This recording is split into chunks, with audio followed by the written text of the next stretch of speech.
क्या आपको पता है, जब भी आप किसी बड़े मॉल या छोटे स्टोर में अपने कार्ड को स्वाइप करते हो तो उसके पीछे एक एडवांस्ड और इनविजिबल टेक्नोलॉजी का काम होता है। ये टेक्नोलॉजी न सिर्फ आपके कार्ड ट्रांजैक्शन को सिक्योरली प्रोसेस करती है, बल्कि ईएमआई पेमेंट्स और bye now pay letter options तक की प्रोसेसिंग को भी सीमलेसली हैंडल करती है। इस टेक्नोलॉजी का नाम है पाइन लैब्स, एक फिनटेक इनोवेटर जो हर दिन मिलियंस ऑफ ट्रांजैक्शंस को एफिशिएंटली प्रोसेस करता है, leveraging high end encryption protocols और real time payment processing systems. आज पाइन लैब्स एक $5 बिलियन एम्पायर बन चुका है और अपने क्लाउड बेस्ड पीओएस टर्मिनल्स और मर्चेंट कॉमर्स प्लेटफॉर्म के जरिए ऑफलाइन रिटेल स्टोर्स को एक डिजिटल ट्रांसफॉर्मेशन दे रखा है। आज के दिन ये कंपनी 70,000 प्लस रिटेलर्स को सिक्योर पेमेंट सॉल्यूशंस और वैल्यू एडेड सर्विसेज प्रोवाइड कर रही है। पाइन लैब्स ने not just Croma, Westside, Spencer's जैसे बड़े ब्रांड्स को अपने बैकएंड सिस्टम से पावर दिया, बल्कि हर दिन बिलियंस ऑफ डॉलर्स का ट्रांजैक्शन वॉल्यूम प्रोसेस करते हुए डिजिटल पेमेंट इकोसिस्टम का एक इंटीग्रल पार्ट बन चुका है। जब पाइन लैब्स शुरू हुआ था तब इंडिया में डेबिट कार्ड का कॉन्सेप्ट भी इतना पॉपुलर नहीं था, लेकिन आज ये कंपनी इतनी बड़ी हो गई है कि पेमेंट प्रोसेसिंग के अलावा जब भी आप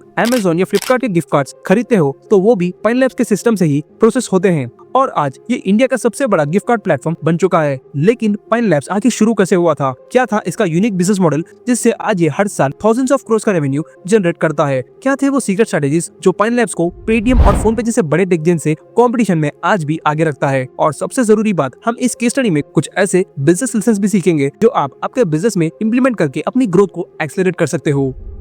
ये कहानी शुरू होती है 1998 में, जब राहुल गर्ग, तरुण उपाध्याय और लोकेश कपूर ने मिलकर पाइन लैब्स की शुरुआत की। लेकिन इनिशियल डेज में ही अजय और तरुण ने पाइन लैब्स से एग्जिट कर लिया और फिर लोकेश कपूर ही कंपनी को एक्टिवली बिल्ड करने लगे।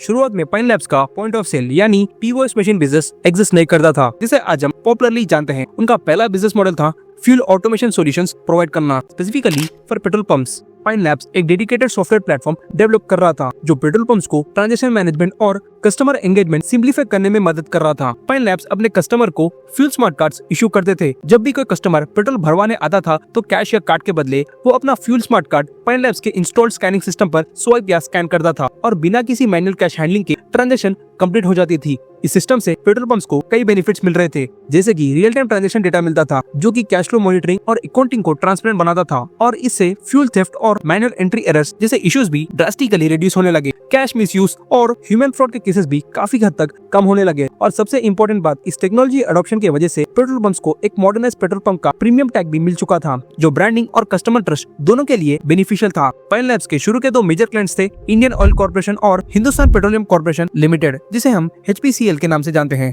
जिन्होंने अर्ली स्टेज में ही इस सॉल्यूशन को अडॉप्ट कर लिया था। और फिर अर्ली 2000s में लोकेश कपूर ने बैंकिंग सिस्टम को डीपली समझने के लिए काफी वक्त दिया। उस वक्त बैंक्स मर्चेंट्स को एक कॉम्प्लिकेटेड और आउटडेटेड सिस्टम्स देते थे, जिसमें जब कस्टमर पेमेंट करता था मर्चेंट को फोन कॉल के थ्रू ट्रांजैक्शंस ऑथराइज करवाने पड़ते थे। ये पूरा प्रोसेस स्लो और इनकन्वीनियंट होता था। लोकेश ने यहाँ एक मेजर प्रॉब्लम स्पॉट की और वो ये थी कि इंडिया में एक मॉडर्न और सीमलेस डिजिटल पेमेंट सिस्टम की बहुत जरूरत है। इसी रियलाइजेशन के बाद 2004 में पाइन लैब्स ने अपने बिजनेस पेट्रोलियम सॉल्यूशन से retail point of sale payment system में एंट्री कर ली। यानी अब पाइन लैब्स ने मर्चेंट्स को एक सिंपल और सिक्योर डिवाइस प्रोवाइड किया जिससे वो आसानी से कार्ड पेमेंट्स एक्सेप्ट कर सके बिना किसी फोन कॉल ऑथराइजेशन के। और फिर पाइन लैब्स ने EMV स्टैंडर्ड्स अडॉप्ट किया और वीजा सर्टिफिकेशन लिया, जिसके बाद कंपनी ने अपना multi acquiring payment solution launch किया। इसका मतलब ये था कि अब एक ही पीओएस मशीन से मल्टीपल बैंक से कार्ड्स सीमलेस और सिक्योर तरीके से एक्सेप्ट किए जा सकते थे। पाइन लैब्स ने लीडिंग बैंक्स के साथ पार्टनरशिप करी और मर्चेंट्स को कटिंग एज बैंकिंग सॉल्यूशंस और स्मार्ट पीओएस डिवाइसेस प्रोवाइड करने लगे।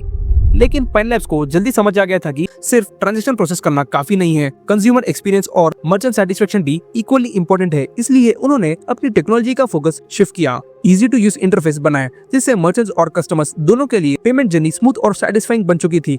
और फिर आता है 2009। पाइन लैब्स के लिए ये ईयर एक मेजर टर्निंग पॉइंट बना जब कंपनी ने सीक्वेयर कैपिटल से $1 मिलियन का सीड फंडिंग रेज किया, जिसके साथ एक स्मार्ट मार्केटिंग स्ट्रेटेजी भी अपनाई गई थी जिसमें पार्टनर बैंक्स अपने नए मर्चेंट्स को पाइन लैब्स के पीओएस मशीन्स रिकमेंड करते थे, जिससे ग्राउंड लेवल एडॉप्शन तेजी से बढ़ने लगा। लेकिन अब सवाल ये उठता है कि आखिर बैंक्स इन मशीन्स के लिए पाइन लैब्स पे क्यों डिपेंड कर रहे थे? ये खुद ये मशीन्स क्यों नहीं बना रहे थे? इसका मेन रीजन ये है कि बैंक्स का मेन बिजनेस ये है ही नहीं। इनका मेन बिजनेस है इनके बैंक अकाउंट ओपन करवाना, लोन्स सिक्योर करवाना और वेल्थ मैनेजमेंट जैसे फाइनेंशियल सर्विसेज प्रोवाइड करना। अगर ये इसके अलावा अपना खुद का पीओएस सॉफ्टवेयर और हार्डवेयर मशीन्स को बिल्ड करने लगेंगे तो इसके लिए इन्हें R&D पे बहुत खर्च करना पड़ेगा, एक डेडिकेटेड टीम बनानी पड़ेगी, RBI कंप्लायंस से रेगुलेटरी अप्रूवल्स लेने पड़ेंगे और इसके साथ बैंक्स को बहुत ज्यादा इंफ्रा डेवलपमेंट करना पड़ेगा। तो इससे अच्छा यही होगा कि इस नीच के स्पेशलाइज्ड टेक प्लेयर्स जैसे पाइन लैब्स के साथ पार्टनरशिप करें और उनके सर्विसेज इंटीग्रेट करके अपने कस्टमर को एक सीमलेस एक्सपीरियंस प्रोवाइड करे, क्योंकि end of the day customer सिर्फ कन्वीनियंस और स्पीड को डिमांड करता है। उसके लिए ये मैटर नहीं करता है कि पीछे का सिस्टम कितना कॉम्प्लेक्स है या कितने थर्ड पार्टी सर्विसेज जुड़ी हुई है। कस्टमर के लिए बस ये जरूरी है कि उसका ट्रांजैक्शन आसानी से और भरोसे के साथ कंप्लीट हो जाए। 2012 में पाइन लैब्स के लिए एक मेजर ब्रेक थ्रू आया जब रिजर्व बैंक ऑफ इंडिया ने डेबिट कार्ड्स के यूसेज को प्रमोट करने के लिए नए सिक्योरिटी नॉर्म्स लॉन्च किए, जिससे पूरा मार्केट ही बदल गया। बैंक्स ने एग्रेसिवली डेबिट कार्ड इशू करने लगे। उस वक्त आरबीआई के नए रूल्स के बाद डेबिट कार्ड यूसेज तेजी से बढ़ रहा था। मीडिया रिपोर्ट्स के हिसाब से 2008 में जहां इंडिया में 150 मिलियन डेबिट कार्ड यूजर्स थे, वही नंबर 2013 तक 400 मिलियन तक पहुंच गया था और इसका डायरेक्ट इम्पैक्ट पड़ा पाइन लैब्स के पीओएस टर्मिनल्स के डिमांड पर, जो तेजी से ग्रो होने लगा। पाइन लैब्स ने इसी अपॉर्चुनिटी को समझा और ट्रेडिशनल पीओएस सिस्टम्स के लिमिटेशंस को देखते हुए 2013 में एक रेवोल्यूशनरी स्टेप लिया और वो मूव था cloud based POS gateway develop करना। इससे ये हुआ कि पहले जो मशीन्स चिप स्टोरेज पे डिपेंडेंट थे, अब सब कुछ रियल टाइम क्लाउड स्टोरेज पे शिफ्ट हो गए थे। क्लाउड के थ्रू ट्रांजैक्शन ज्यादा सिक्योर, स्केलेबल और कॉस्ट इफेक्टिव हो गए थे और मर्चेंट्स को भी अपने बिजनेस का डेटा और एनालिटिक्स इंस्टेंटली मिलने लगे। ट्रेडिशनल पीओएस सिस्टम्स जो सिर्फ वनीला कार्ड ट्रांजैक्शन को सपोर्ट करते थे, उनके कंपैरिजन में पाइन लैब्स का cloud based system advance features offer करता था, जैसे कि cashback integration, dynamic billing, loyalty programmes और स्पेंडिंग एनालिटिक्स मिलते थे। इस दौरान पाइन लैब्स ने मेजर बैंक्स के साथ पार्टनरशिप की और अपना एक कंज्यूमर फ्रेंडली मर्चेंट प्लेटफॉर्म तैयार किया, जहां एक मर्चेंट को सिर्फ पेमेंट लेना नहीं बल्कि कस्टमर एंगेजमेंट, ईएमआई ऑफर्स और सब कुछ एक ही प्लेटफॉर्म से मिलते थे। इससे ये हुआ कि मर्चेंट्स को सारे सर्विसेज एक ही प्लेटफॉर्म पे मिल रहे थे। लेकिन जैसे जैसे मार्केट ग्रो हो रहा था, पाइन लैब्स के नए कॉम्पिटिटर्स भी मार्केट में एंटर कर रहे थे, जैसे कि एम स्वाइप और इजी टैप। और साल था 2016 का, जिसने इंडिया की इकोनॉमी का डायरेक्शन ही बदल दिया। ये साल था डीमोनेटाइजेशन का। मध्यरात्रि यानी 8 नवंबर 2016 की रात्रि को 12 बजे से वर्तमान में जारी 500 रुपए और 1000 रुपए के करेंसी नोट लीगल टेंडर नहीं रहेंगे। जहां डिमोनेटाइजेशन के चलते लोग एक न्यू एज करेंसी अडॉप्ट करने लगे, जिसका नाम था यूपीआई। इंडिया में डिजिटल पेमेंट्स का मैसिव बूम आ गया। पाइन लैब्स ने इस मौके का फायदा उठाते हुए अपने प्रोडक्ट्स को मॉडर्नाइज किया।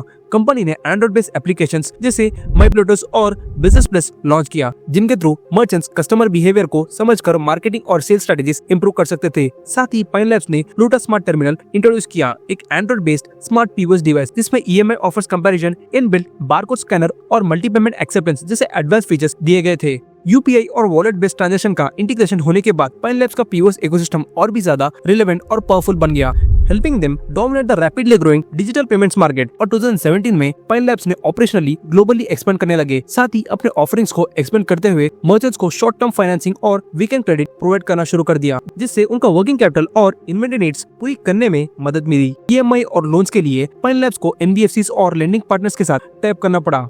कोविड-19 पैंडेमिक के बाद कंपनी ने 25,000 स्टोर्स को डिजिटलाइज किया, जिससे अर्बन और सेमी अर्बन एरियाज में डिजिटलाइजेशन काफी बढ़ा। 2020 में आरबीआई ने कॉन्टैक्टलेस ट्रांजैक्शंस का लिमिट 2,000 रुपीज से 5,000 रुपीज तक बढ़ा दिया, जिससे पाइन लैब्स को डिजिटल ट्रांजैक्शंस प्रमोट करने में एक मेजर एडवांटेज मिला। साथ ही पाइन लैब्स ने 1,50,000 आउटलेट्स को पे लेटर ऑप्शंस देने लगे। मास्टर कार्ड के सपोर्ट के साथ कंपनी ने अपने मर्चेंट टेक्नोलॉजी को 5 कंट्रीज में एक्सपेंड करने लगे और इस ग्रोथ मार्केटिंग के साथ एक और एक सेगमेंट भी रैपिडली ग्रो हो रहा था, जिसका नाम था गिफ्ट कार्ड और प्रीपेड मार्केट। उस वक्त इंडिया में एक ही कंपनी गिफ्ट कार्ड टेक्नोलॉजी को डोमिनेट कर रही थी, जिसके पास बड़ी ई ब्रांड्स जैसे अमेजोन, फ्लिपकार्ट, बिग बाजार, क्रोमा और लाइफस्टाइल जैसे बड़े ब्रांड्स अपने गिफ्ट कार्ड्स मैनेज और सेल करवा रहे थे। ये कंपनी थी क्विकसिल्वर, जो डिजिटल गिफ्ट कार्ड सॉल्यूशंस में लीडर बन चुकी थी। फिर 2019 में पाइन लैब्स ने क्विकसिल्वर को अराउंड $110 मिलियन में एक्वायर कर लिया। इस एक्विजिशन ने पाइन लैब्स को एक मैसिव बूस्ट दिया, जिसके बाद वो इंडिया का सबसे बड़ा digital gift card solution provider बन गया। पाइन लैब्स अब गिफ्ट कार्ड्स, प्रीपेड कार्ड्स और लॉयल्टी प्रोग्राम्स के थ्रू अपने मर्चेंट्स को एक complete digital commerce ecosystem offer कर रहा था।